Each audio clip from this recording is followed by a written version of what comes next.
ఓం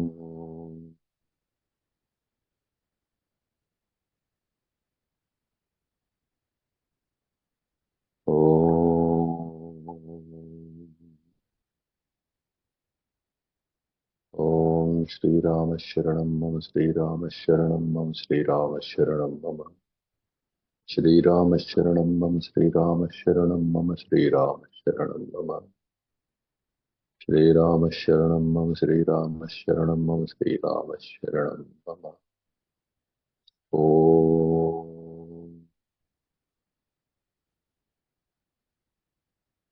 ఓం శ్రీ సీతారామాభ్యాం నమః. ఓం శ్రీ మాత్రే నమః. ఉత్పత్తి ప్రకరణం మొదటి అధ్యాయం. నిన్నటి వరకు 25 శ్లోకాల వరకు చెప్పుకున్నాం. ఈ జగత్తు అనేది వాస్తవానికి ఉన్నట్లయితే అది ఎప్పటికీ కూడాను చెరిగిపోదు, చెదరిపోదు, నాశనం పొందదు.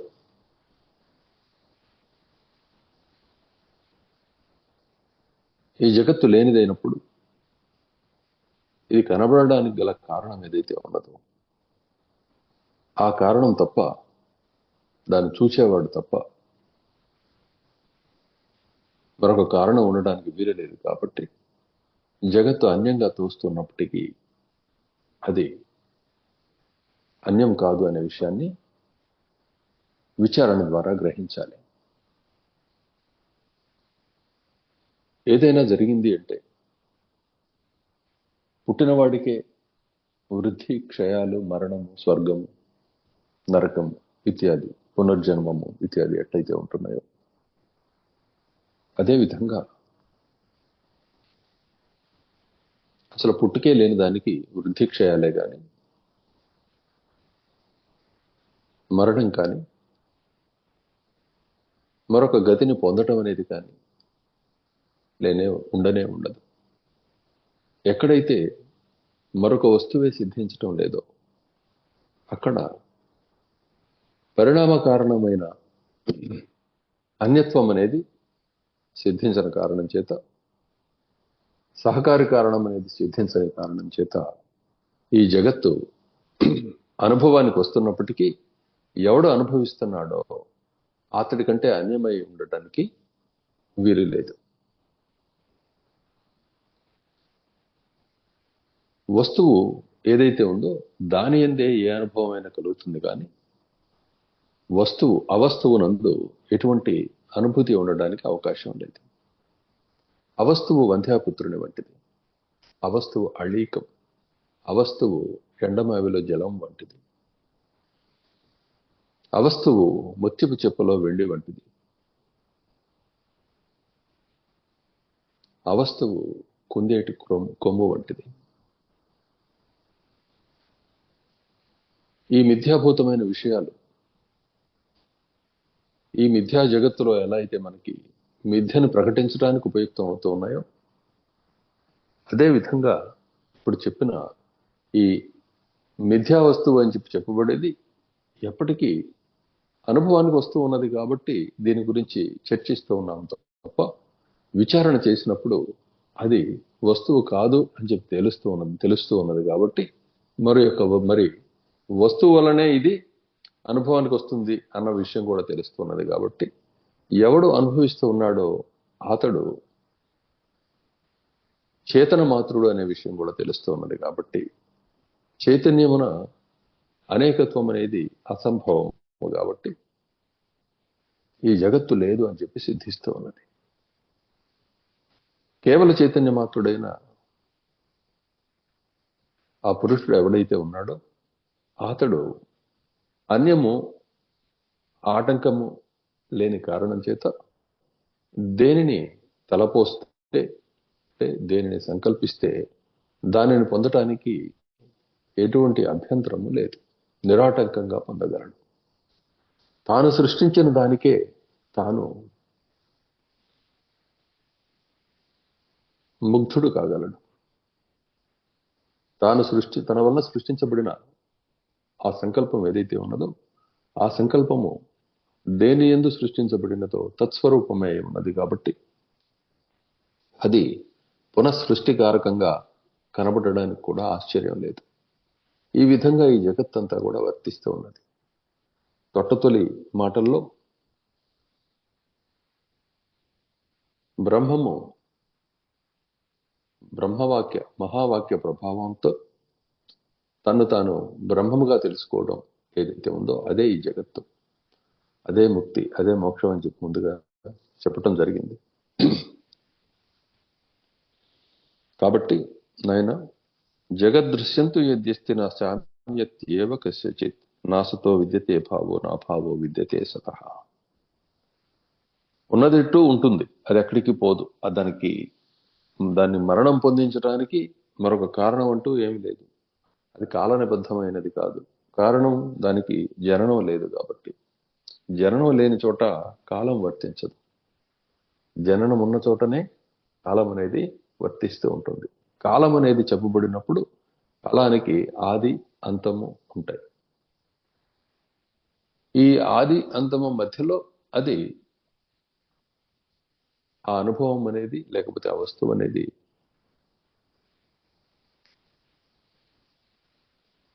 స్వభావాన్ని ప్రకటిస్తుంది. ఈ స్వభావం నందే సమస్తమైన వ్యవహారాలు నడుస్తున్నాయి. దీన్నే మూల ప్రకృతి అనే పేరుతోటి పిలుస్తాం, జీవ ప్రకృతి అనే పేరుతోటి పిలుస్తాం.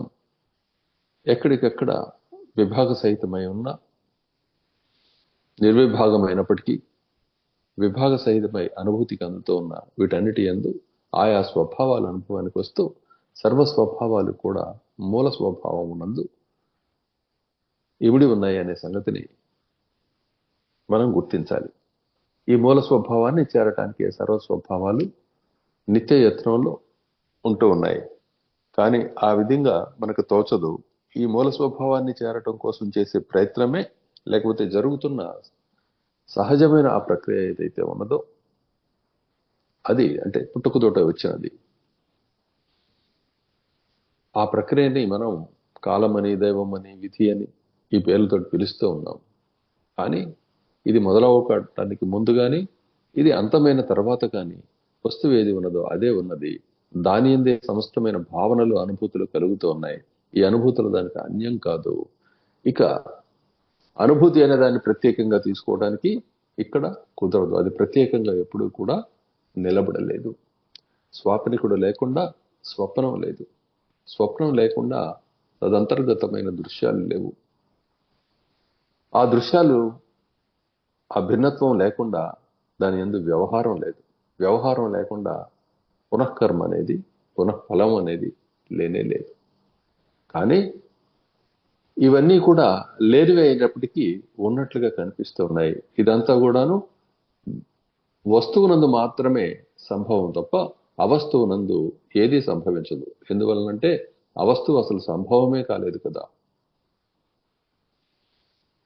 కాబట్టి అచేత్యచిత్ స్వరూపాత్మ ఎత్ర ఎత్రైవ తిష్టతి ద్రష్టా తత్రాస్య దృశ్యశ్రీ సముదేత్యప్యనూదరే. కాబట్టి మరి ఎవరి చేతను నడపబడని సర్వస్వతంత్రమైన నిరంకుశమైన అద్వయమైన పరమచేతనత్వమైన చైతన్య స్వరూపమైన కేవల చైతన్య స్వరూపమైన వస్తువు ఏదైతే ఉన్నదో అట్టి పురుషుడు ఎవడైతే ఉన్నాడో అతడు అచేత్యచిత్ స్వరూపాత్ముడు.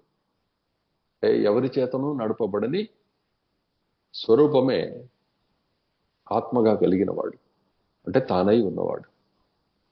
అతడు ఎక్కడెక్కడ ఉన్నాడో అక్కడంతా కూడాను ద్రష్టత్వము, అతనికి కావలసిన దృశ్య లక్ష్మి సిద్ధమవుతున్నది. అతడు అణుమాత్రుడై అణువు కంటే కూడా అణువై లోపల ఉన్నప్పటికీ అక్కడ దృశ్యం అనంతంగా సిద్ధమవుతూ ఉన్నది. కాదు ఈ విశ్వానికి అంతటికీ వెలుపల నేను వెళ్తాను అని చెప్పి అక్కడ చూసినా అక్కడ కూడా దృశ్యం సిద్ధమవుతూ ఉన్నది. కాబట్టి చిన్న పెద్ద భేదం లేదు. పరిమాణ భేదం కానీ పరిణామ భేదం కానీ లేదు. ఎక్కడెక్కడైతే ద్రష్ట ఉంటూ ఉన్నాడో అక్కడ దృశ్యం ఉంటూ ఉన్నది. ద్రష్ట దృశ్యాన్ని లేకపోతే దృష్టిని వదిలిపెడతాను కాసేపు నేను అని చెప్పి అనుకుంటే దృశ్యమే లేదు. ఇది వాస్తవం. ఈ తత్వాన్ని తెలుసుకోవటానికి, ఈ వాస్తవాన్ని తెలుసుకోవటానికి ఇప్పుడు మనం ఈ ముఖ్య సూత్రాలను చెప్పుకొని ముందుకు సాగుతూ ఉన్నాం. కాబట్టి నాయన తస్మాదస్తి జగదృశ్యం తత్ప్రమృష్టమిదం మయా త్యక్తం తపోధ్యాన జపైరితి కాంచిక తృప్తివత్. కాబట్టి ఈ కనపడుతున్న ఈ దృశ్యం ఏదైతే ఉందో నా చేత సమూలంగా నిర్మూలించబడింది, తుడిచివేయబడింది.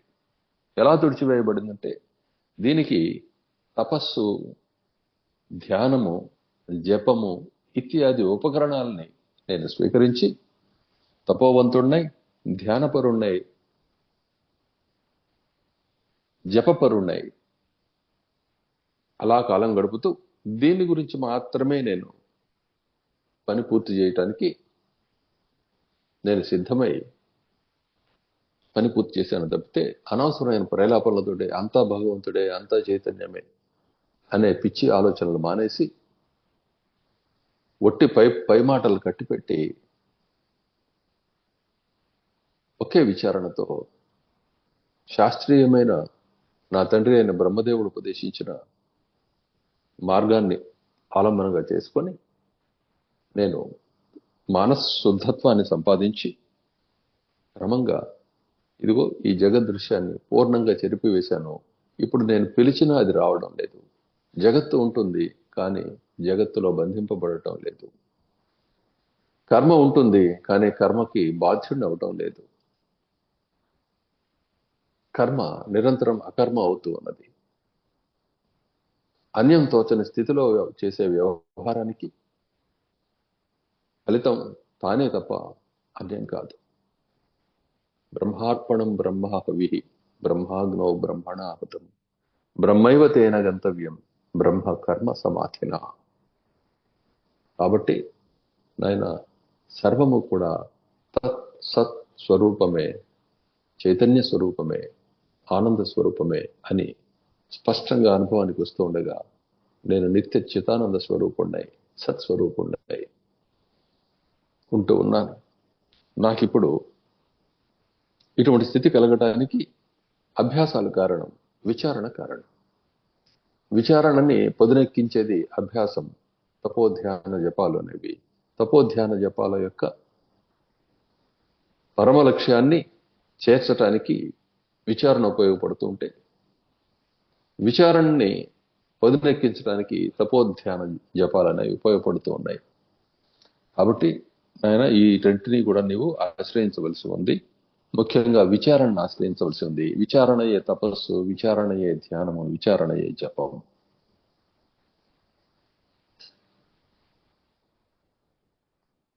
దాని గురించి ఆలోచన చేయటం, ఆత్మానుభవాన్ని అంటే తనకు స్వయంగా కలుగుతున్న అనుభవాన్ని విశ్లేషించటం, శాస్త్రాధ్యయనం చేయడం, శాస్త్రాల్లో ఈ విషయమై ఏం చెప్పబడి ఉంది, అదేవిధంగా గమ్యం చేరారు అని చెప్పబడుతున్న ఈ మహాత్ములందరూ ఏం మాట్లాడుతూ ఉన్నారు, దేన్ని అనుభవిస్తూ ఉన్నారు, వారి పోకళ్ళు ఎలా ఉన్నాయనే విషయాన్ని గమనించడం, వారిని చేరి ప్రశ్నించడం ఇత్యాది కార్యక్రమాల ద్వారా ఈ పని పూర్తవుతూ ఉన్నది. రామ, ఈ జగదృశ్యం అనేది ఉన్నట్లయితే అది పరమాణువులో దాక్కున్నా సరే ప్రతిబింబించక మానదు నీ మనోదర్పణంలో. నిజానికి అది మనసునందే పుట్టి మనసులోనే అనుభవానికి వస్తూ మనసులోనే ప్రతిబింబిస్తూ పుట్టినది తాను ప్రతిబింబం, తాను ఒక ఆదర్శం, అర్థమవుతూ మరలా అన్యత్వం అనే దాన్ని మరలా అనుభవిస్తూ ఈ విధంగా నిరంతరంగా సాగిపోతూ ఉన్నది. ఎక్కడైతే ఈ చైతన్య శక్తి, ఈ చేతనాత్మ తనను తాను వాస్తవ స్వరూపంలో దర్శించదలుచుకుందో అప్పుడు ఈ ఆదర్శత్వాన్ని ప్రక్కన పెట్టేసి తనలో తాను మునిగిపోవటంతో తన కేవలత్వం అనేది అనుభవానికి వస్తూ ఉన్నది. ఎత్ర తత్ర స్థితే యద్వద్దర్పణే ప్రతిబింబతి అద్రియబ్దుర్వీ నదీ వారి చిదాదర్శే తథైవ హి. అద్దం ఉన్న చోట దాని చుట్టూ ఉండే, దాని దగ్గర, దానికి ఎదురుగా ఉండే అన్ని కొండలు గుట్టలు నదులు ఏ విధంగా అయితే దాంట్లో పడుతూ ఉన్నాయో అదే విధంగా సర్వము చైతన్య స్వరూపమే కాబట్టి సంకల్పాత్మకమైన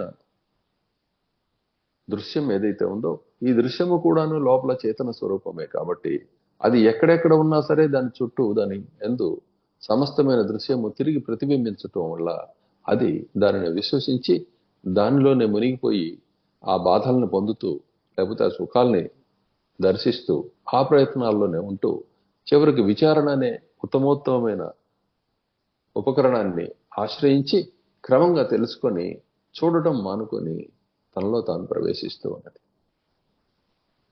అది తప్ప అన్యమైనది ఏమీ లేదు. చూడటం మొదలు పెడితే ఏమి చూడదలుచుకుందో దాన్ని చూస్తూ ఉంది. చూడటం ఆపేస్తే తనను చూసుకుంటూ ఉంది. చూచినా చూడకపోయినా ఉన్నది తానే. చూస్తున్నప్పుడు దేన్ని చూస్తున్నాడో దానిగా ఉన్నాడు. చూడనప్పుడు దేనిని చూడకపోయినా తానుగానే ఉన్నాడు. ఇది వాస్తవం.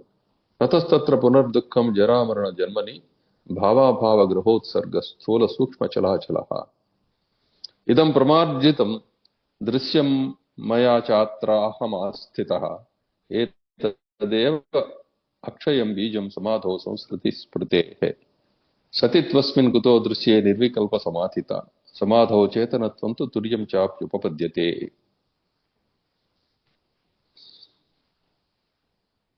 ఇదంతా కూడా తుడిచివేయబడిన దృశ్యం. ఎవరి చేత? నా చేత. నా దృశ్యం నాదే కాబట్టి నేనే తుడిచివేసుకోవాలి. ఎలా తుడిచివేయాలి?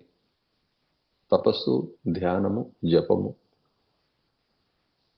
అనగా విచారణ విచారణ విచారణ.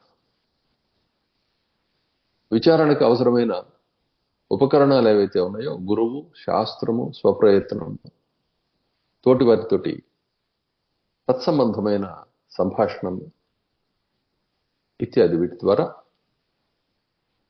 జగత్తు చేతన మాత్రంగా అస్తిత్వం కలిగి ఉన్నది. కానీ అన్యత్వంతో భిన్నత్వంతో కూడుకొని అనేకత్వంతో కూడుకొని దీనికి వాస్తవానికి అస్తిత్వం అనేది లేనే లేదు. ఇది కేవలం చైతన్యం మాత్రమే.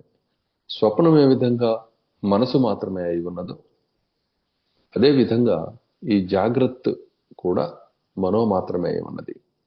జాగ్రత్త నందు విశ్వం అనుభవానికి వస్తూ ఉన్నది, సృష్టి అనుభవానికి వస్తూ ఉన్నది. అదే స్వప్నమునందు తన సృష్టి అనుభవానికి వస్తున్నట్లుగా భావించబడుతూ ఉన్నది. ఇక్కడ నిజానికి జాగ్రత్త స్వప్నము వేరు కాదు. జాగ్రత్తకి స్వప్నము ఆధారమైతే,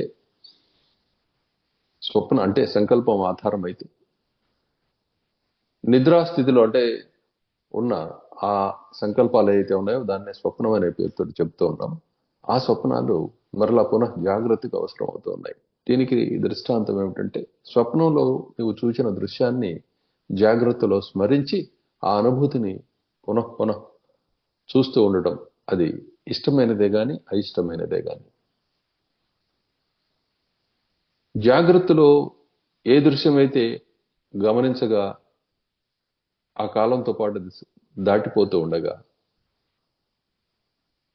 కేవల జ్ఞాపక మాత్రంగా, స్మృతి మాత్రంగా అనుభవానికి వస్తూ ఆ అనుభవాన్ని అనుభవిస్తున్నావో అదే విధంగా స్వప్నం నుంచి తెచ్చుకున్న అనుభవాన్ని కూడా, అనుభూతిని కూడాను అలా జ్ఞాపక మాత్రంగానే అనుభవిస్తున్నావు. ఈ రెంటిలో భేదం ఏమీ కనబడడం లేదు. ఇక సుషుప్తి, జాగ్రత్త, స్వప్నము, రెండు సంకల్పము ఈ రెండు కూడా సుషుప్తి యందు విశ్రాంతి పొందుతూ ఉన్నాయి. సుషుప్తి యందు మాటు మణుగుతూ ఉన్నాయి, తిరిగి సుషుప్తి నుంచి ఉత్పన్నం అవుతూ ఉన్నాయి. ఇది వాస్తవంగా కనపడుతూ ఉన్నది.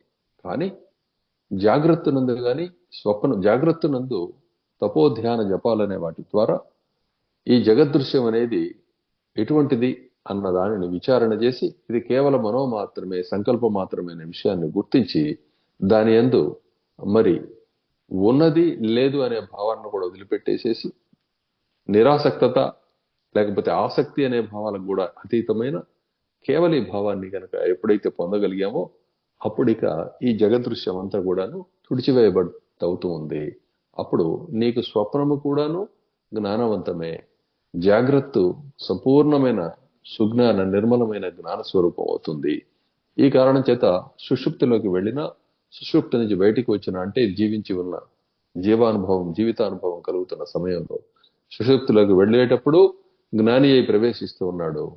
సుషుప్తి లోకి ఏది వెళ్ళాడో, ఎలా వెళ్ళాడో అలానే సుషుప్తి నుంచి బయటకు వస్తున్నాడు. కాబట్టి అతడు ముక్తుడిగా సుషుప్తిలో ప్రవేశించి ముక్తుడిగా సుషుప్తి నుంచి జాగ్రత్తలోనికి కానీ స్వప్నంలోనికి కానీ తిరిగి ప్రవేశిస్తూ ఉన్నాడు.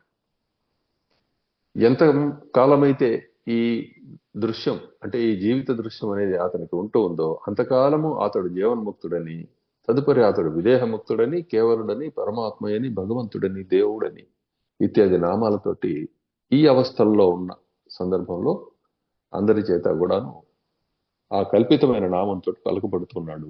అతడు అద్వయుడు, సమస్తానికి అనన్యుడు.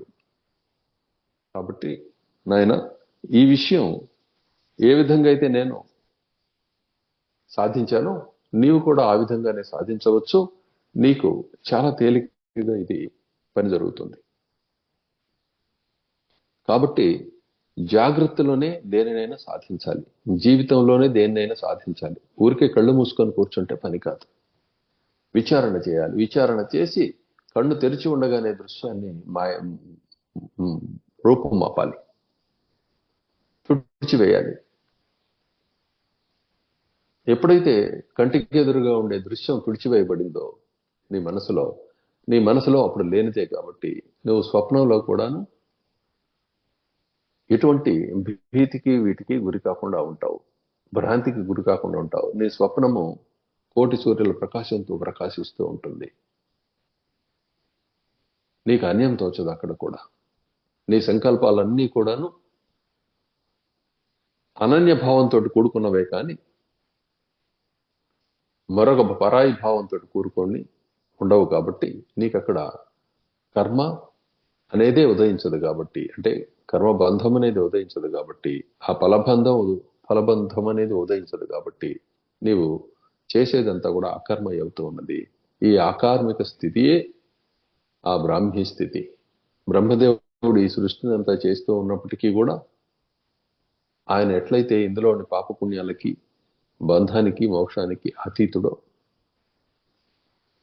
కేవల ఆనంద స్వరూపుడో, కేవల చైతన్య స్వరూపుడో, అదే విధంగా ఈ స్థితి పొందిన ప్రతి ఒక్కరూ కూడాను దీనిని అనుభవించవచ్చు, బ్రహ్మదేవుని యొక్క స్థితిని. ఇదే అందరి యొక్క లక్ష్యం కూడా. ఈ బ్రాహ్మీ స్థితినే పొందవలసి ఉంది.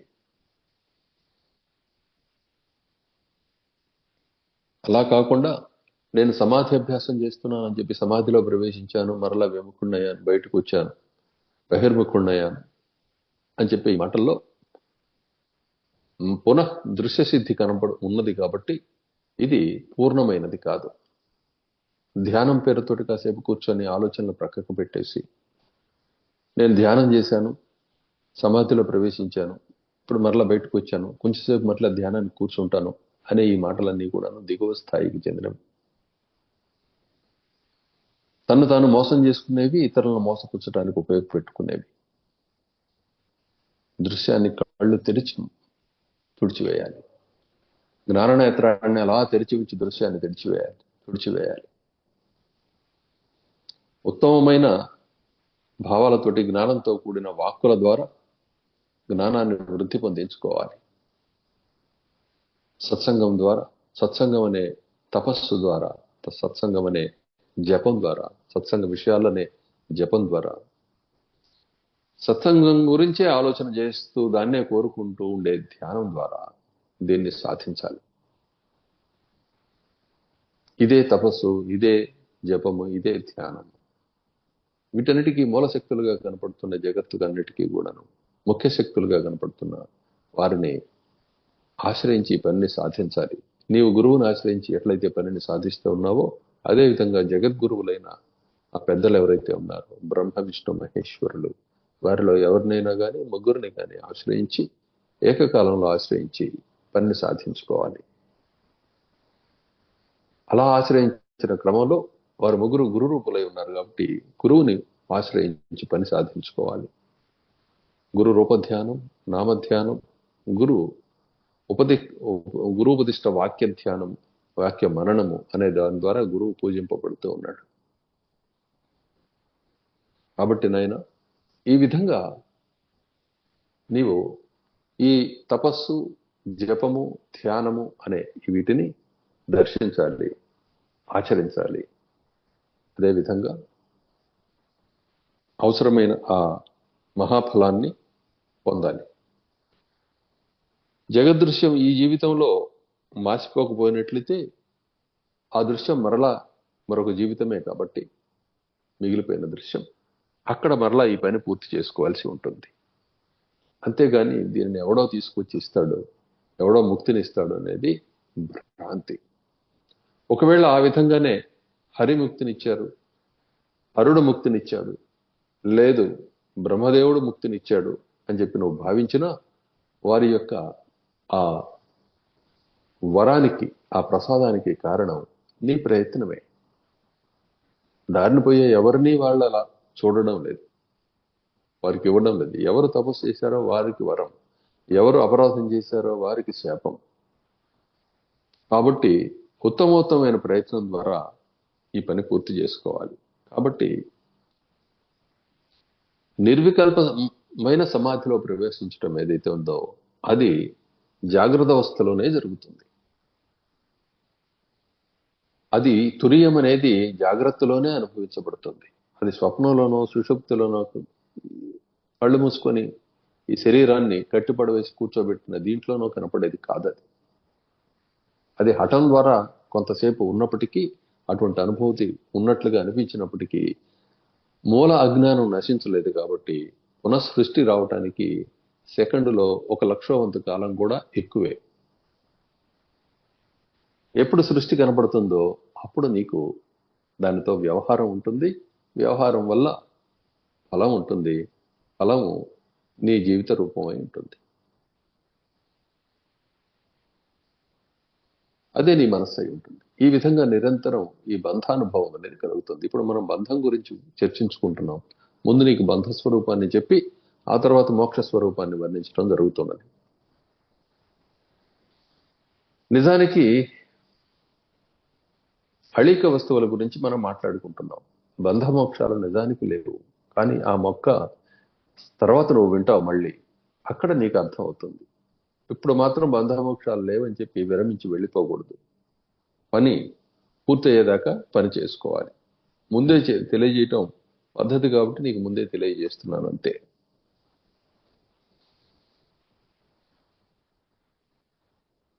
ద్రష్టాథ యది పాషాణ రూపతాం భావయన్ బలాత్ కిలాస్తే తత్తదం తేపి భూయోస్యోదేతి దృశ్యత.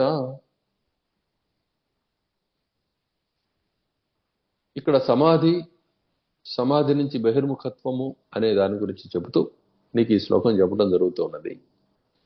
ఒకవేళ ద్రష్ట అయిన వాడు నేను రాయిని అని చెప్పి గట్టిగా సంకల్పం చేసుకొని రాతిగా ఉండిపోయినట్లయితే ఆ సంకల్పం యొక్క బలం ఎంతకాలం అయితే ఉంటుందో అంతకాలం రాతిగా ఉండి తిరిగి దాని నుంచి తేరుకోవడంతో తిరిగి చేతన స్వరూపుడై, లేకపోతే పూర్వపు అవిద్య, అజ్ఞానం ఏదైతే మిగిలి ఉన్నదో తత్స్వరూపుడై అతడు కనపడతాడు తనకి. కాబట్టి నాయన, మూల స్వరూపాన్ని ధ్యానించడం, వాస్తవాన్ని దర్శించడం ఇక్కడ ఉపయుక్తం అవుతుంది. కానీ నానా సంకల్పాలతోటి ఆత్మని మలినం చేసుకోవడం ఉపయుక్తం కాదు. కాబట్టి ఆయా మతాల రూపంలో, ఆయా సిద్ధాంతాల రూపంలో కనపడే ఇవన్నీ కూడాను కేవలము విడంబన కార్యక్రమాలే తప్ప పని పూర్తి చేసేవి కావు. అంటే ఆయా సంకల్పాలు, ఆయా ఉద్దేశాలను అనుసరించి ఆయా శాంతులు, ఉపశాంతులు పొందటం అనేది జరుగుతూ ఉంటుంది. కానీ అనన్యత్వము, అద్వయత్వము అనే స్థితి క్రమంగా ఈ విధానం ద్వారానే సాధ్యం అవుతుంది. ఎవరు ఎన్ని రకాలుగా భావన చేసినా, తనను పరమ చైతన్యం అని చెప్పి భావన చేసినా, లేదు ఒక రాయి అని భావన చేసినా, ఆ భావనల నుంచి తేరుకోవడంతో పునః అవిద్య అనేది ప్రవర్తిస్తూ ఉన్నది. కాబట్టి జాగ్రత్త నందు విచారణ అనే ఉత్తమోత్తమైన పదునైన జ్ఞానాయుధానాన్ని ఉపయోగించి ఈ జగదృశ్యాన్ని సంపూర్ణంగా నాశనం చేసి కేవల స్వరూపుడై వెలుగొందాలి. ఇది పద్ధతి. ఇదిగో ఇక్కడ కనపడుతున్న ఈ మహాత్ములందరూ కూడా అటువంటి స్థితిని సాధించిన వాళ్లే. వారికి సృష్టిలో ఏ అవసరమూ లేనిదైనప్పటికీ, సృష్టితో ఎటువంటి బంధము వారికి లేనిదైనప్పటికీ, లీలగా క్రీడగా వాళ్ళు ఈ సృష్టిలో ఉత్తమమైన ఆచరణల ద్వారా పరమాత్మ ఉపాసన లేక ఆత్మ ఉపాసన అనే ఈ కార్యక్రమాన్ని కొనసాగిస్తూ ఉన్నారు.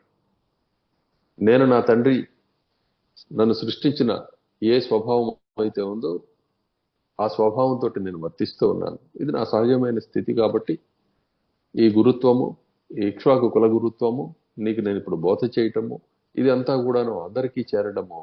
అదే విధంగా ఎప్పుడైనా సరే ఈ బోధ వినష్టం అయిపోతే తిరిగి దీన్ని చెప్పవలసి రావటము ఇత్యాది కార్యక్రమాల్లో నేను మునిగి ఉంటాను. ఇలా ఈ కార్యక్రమాలు చేస్తున్నప్పటికీ కూడాను నాకు జగత్తు ఉన్నది, ఈ దృశ్యం ఉన్నదనే భ్రాంతి మాత్రం ఈషన్ మాత్రం కూడా లేదు. అదే విధంగా ఈ మహాత్ములకు కూడా వీరందరూ ఇప్పుడు ఈ ఉత్తమమైన జ్ఞానాన్ని వినడానికి రావటం కారణం వారికి ఈ విషయం తెలియక కాదు. వారి పని ఇది కాబట్టి ఉన్నారు. నా పని ఇది కాబట్టి ఉన్నాను, నీ పని ఇది కాబట్టి నువ్వు అడిగి తెలుసుకుంటున్నావు. ఈ పని పూర్తవుతుందో కేవలత్వాన్నే అనుభవిస్తాం. ఈ విధమైన దృశ్యం అనేది అత్యుత్తమమైనది. ఇది బ్రహ్మదేవుడు కాంక్షించినది. ఇది బ్రహ్మకర్మ. ఈ పనిలో మనం ఇప్పుడు ఉన్నాం. దీంట్లో సిద్ధి నిస్సందేహంగా పొందుతాం. కాబట్టి నాయన, సమాధిని భ్రాంతిగా అర్థం చేసుకోకూడదు, జగత్తుని భ్రాంతిగా అర్థం చేసుకోకూడదు, ఆత్మని భ్రాంతిగా అర్థం చేసుకోకూడదు. భ్రాంతిని వదిలిపెట్టాలి. దీనికి ఒకే ఒక ఉపాయం సద్విచారణ, సద్గురు సేవ, సదాలోచన, సదాచారము. ఇవి ఉపాయాలు.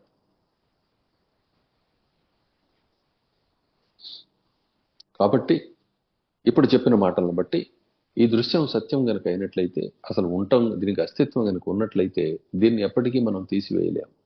లేదు కాబట్టే లేని దాని యందు తీసివేయటం అనే ఆ మిథ్యాకర్మను కూడా ఆశ్రయించి దాన్ని తీసివేస్తూ ఉన్నాం అంతే.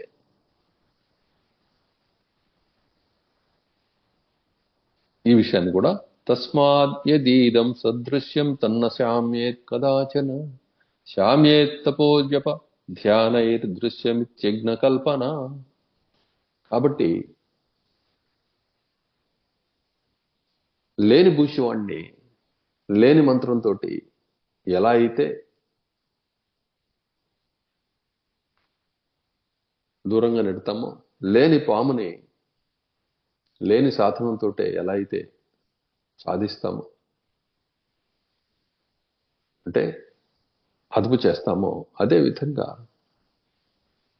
ఈ జగదృశ్యమంతా కూడా నా అనుభవానికి వస్తున్నది కాబట్టి ఈ తపోజప ధ్యానాలు ఇత్యాది వ్యవహారాలన్నీ ఇక్కడ అవసరమైన వస్తువులుగా కనిపిస్తూ పని సాధిస్తూ ఉన్నాయి. ఆత్మ తప్ప అన్యమైన తోచని స్థితిలో దేని గురించి తపము, దేని గురించి జపము, దేని గురించి ధ్యానము, ఆత్మ గురించి తప్ప మరొకటి లేనే లేదు కదా. కాబట్టి తాను తన్ను గురించి ఆలోచించే క్రమంలో అన్యత్వాన్ని తోడు తెచ్చుకున్నాడా, ఇదిగో జగత్తు ఉత్పన్నం అవుతుంది. కేవలత్వాన్ని మాత్రమే అనుభవిస్తూ కేవల సుఖవంతుడై ఉన్నాడా, ఈ జగదృశ్యం లేదు. ఇంత మాత్రమే.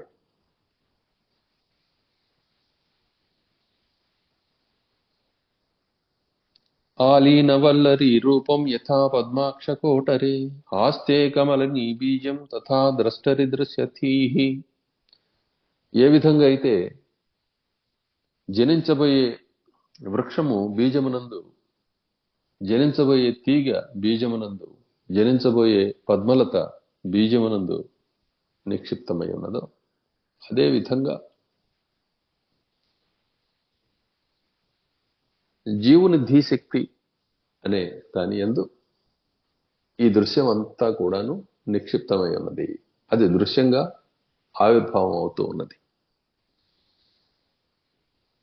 అక్కడ దాన్ని తీసివేసినట్లయితే నిర్బీజత్వాన్ని పొందించినట్లయితే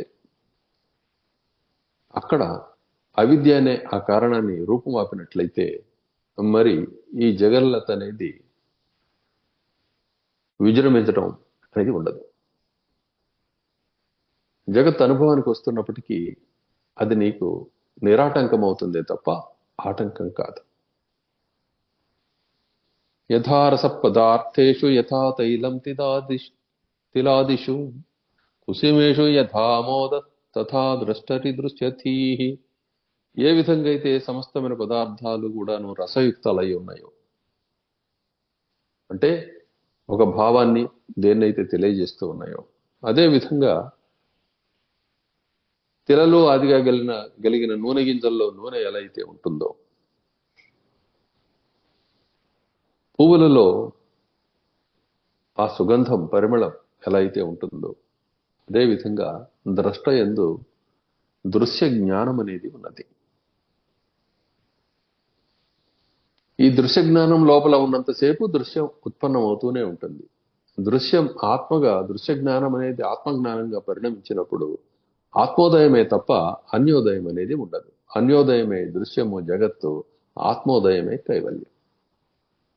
ఆత్మ నిత్యోదయం, నిత్యోదితము, నిత్యము ఉదయించే ఉన్నది కాబట్టి దానికి అస్తమయం అనేది లేనే లేదు. కాబట్టి అట్టి స్థితిలో ప్రకాశంగా కనిపిస్తున్న భూమిలో సగం భాగం ప్రకాశిస్తూ ఉంటుంది. ఆ సగంలోనూ తానే అప్రకాశంగా ఉన్న దగ్గర కూడా తానే అయి ఉన్నాడు. సర్వము తానే అయి ఉంటాడు. స్వప్నంలో తానే, జాగ్రత్తలో తానే, సుషుప్తిలో తానే, తురీయం తానై ఉంటాడు, తురీయాతీతము తానై ఉంటాడు. కాబట్టి సమాధిలో ఉండడం, సమాధి నుంచి బహిర్ముఖులు కావటం ఇత్యాది మాటలేవి ఇక్కడ చెల్లుబాటు కావు. కాబట్టి ఈ విషయాన్ని గుర్తించి నాయనా ప్రయత్నపరుడివిక. ఈ జగత్తు ఉన్నదనే భావానికి కారణమైనది, ఈ జగత్తు అనుభవం ఎలా కలుగుతున్నదనే ఆ క్రమాన్ని, వీటన్నిటిని చక్కగా అధ్యయనం చేయి. లేదు అని చెప్పి స్పష్టంగా నిశ్చయించుకున్న తర్వాత మరి నీకు స్వప్నంలో కూడా జగత్తు ఉత్పన్నం కాదు. సుషుప్తి నుంచి పునర్జన్మలాగా బయటకు వస్తూ ఉన్న ప్రతిరోజు కూడాను నీకు ముక్త దినమే తప్ప బంధ దినం కాదు.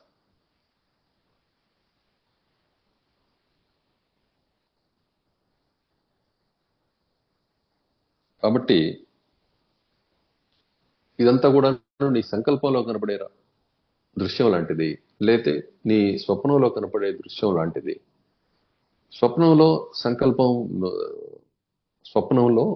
సంకల్పంలో ఈ రెండిట్లో కూడాను ఏ విధంగా అయితే నీ ప్రయత్నంతో నువ్వు వాటి నుంచి బయటపడుతూ ఉన్నావో, మార్చుకుంటూ ఉన్నావో, నీ సంకల్పాన్ని మార్చుకొని ఇలా కాదు ఇలా అని చెప్పి ఒక నిర్ణయం చేస్తూ ఉన్నావు. కాదు అలా చేయకుండా దాంట్లో ఒక్కొక్కసారి మునిగిపోతూ ఉన్నావు. కానీ విచారణ చేసి ఇలా కాదు ఇలా ఉత్తమోత్తమైనది ఇది అని చెప్పి నువ్వు భావన చేస్తూ ఆ సంకల్పం చేస్తున్నప్పుడు దాన్నే అనుభవిస్తూ ఉన్నావు.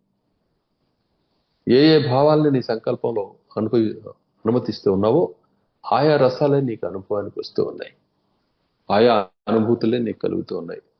కాబట్టి దృశ్యం ఉందనే భావనతో నువ్వు చేస్తున్న సంకల్పాలన్నీ కూడాను నిన్ను బంధానుభవాన్ని కలుగజేస్తాయి నీకు.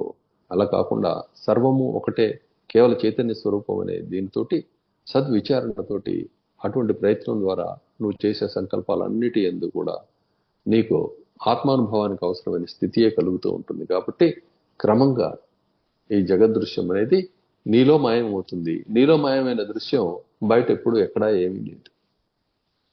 లోపల బయట అనేవి కేవలము భ్రాంతిలో భాగాలే తప్ప నీ శక్తి స్వరూపమే తప్ప అన్యం కానే కాదు. నీకు బయట నీకు లోపల అన్నది నీకు వాస్తవానికి లేదు. ఇది అనుభవ కాలంలో కనపడుతూ చాలా బలీయంగా ఉన్నది. కాబట్టి దృశ్యానుభవ కాలంలో దృశ్యం మాసిపోనంత వరకు కూడాను ఇది చాలా బలీయంగా కనిపిస్తూ ఉంటుంది. కాబట్టి లోపల బయట లేకపోవడం అనే విషయాన్ని గురించి వెంటనే అందరూ నమ్మలేరు. కాబట్టి నాయన అద్వయ వస్తువునందు ఆవరణ దోషం లేదు కాబట్టి బహిరంతరాలు లేవు. ఈ విషయం నీకు తెలిసినప్పుడు ఇప్పుడు నీ మనసులో ఉత్పన్నమవుతున్న ప్రశ్నలన్నీ కూడాను సమాధించబడినట్టు అవుతున్నాయి కాబట్టి మరి ఇక నీకు చిత్తశాంతి కలుగుతుంది తప్ప చిత్త పిశాచ విస్తరణ లేకపోతే దాని యొక్క క్రీడ అనేది నిన్ను బాధ పెట్టదు. తస్మాత్ చిత్త వికల్పస్థ పిశాచో పాలకం యథా వినిహంత్యేవం ఉప్యేతం వినిహంత్యేవమప్యేతం ద్రష్టారం దృశ్యరూప ఇక. కాబట్టి ఈ దృశ్యరూప పిశాచి ఇక నిన్నైతే ఏమి చేయదు, అలా కాకుండా ద్రష్టను చంపుతూ ఉంటుంది. ఎవడైతే చూస్తూ ఉన్నాడో ఆ చూచేవాడు ఆ దృశ్యరూపుడై ఉంటున్నాడు కాబట్టి దృశ్యానికి ఆది అంతం ఉంటుంది కాబట్టి అతడు మరణాన్ని చూస్తూ ఉన్నాడు. ఇదే దృశ్యం ద్రష్టను చంపడం అంటే. ద్రష్ట నుంచే వచ్చింది కానీ మరణానుభవాన్ని ఇస్తుంది ద్రష్టకి. కానీ ద్రష్ట శాశ్వతుడు వాస్తవానికి. అతడు తన ద్రష్టత్వాన్ని ఆత్మోన్ముఖం చేసినప్పుడు, వాస్తవోన్ముఖం చేసినప్పుడు అతడు ఈ మరణ భయం అనే దాని నుంచి బయటపడుతూ ఉన్నాడు. అలా కాకుండా దృశ్యోన్ముఖం చేసినప్పుడు తప్పనిసరిగా మరణాన్ని అనుభవిస్తున్నాడు. నేను నాది అన్నాడా, అతడు మరణాన్ని చూడవలసి వస్తూ ఉన్నది. ఇది తత్వం. కాబట్టి ఏ విధంగా అయితే విత్తనాలలో ఆయా వృక్షాలు లతలు ఉద్భవించడానికి అవసరమైన జ్ఞానము చైతన్య శక్తి ఇమిడి ఉన్నదో అదే విధంగా ద్రష్ట యందు దృశ్య జ్ఞానం ఉన్నది. ఆ దృశ్య జ్ఞానమే అతడికి దృశ్యంగా అనుభవానికి వస్తున్నది. ఆ జ్ఞానాన్ని సవరించినట్లయితే అతడు కేవలుడై ప్రకాశిస్తాడు. ఇది తత్వం. నాయన, ఈ విషయం అర్థం కావడం కోసం ఇప్పుడు నీకు కథ చెప్పబోతూ ఉన్నాను. శ్రద్ధగా ఆలకించు. జై సద్గురు రామ్.